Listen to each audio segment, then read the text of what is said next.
देश के साथ मैं किसी को भी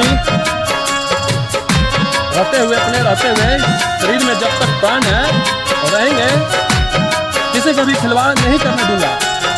आग के लड़त लड़ाई रहले हो,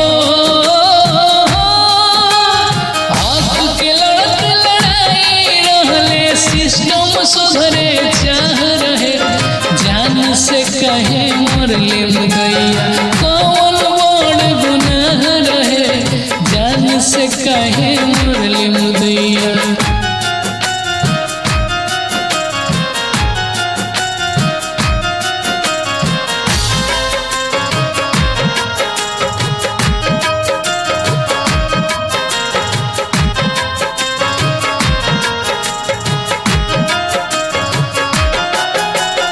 गरीब दुखी के हक के खातिर सिस्टम से लड़ गईले, हक के अपन आवाज ऊंचा सिस्टम के आगे उठैले।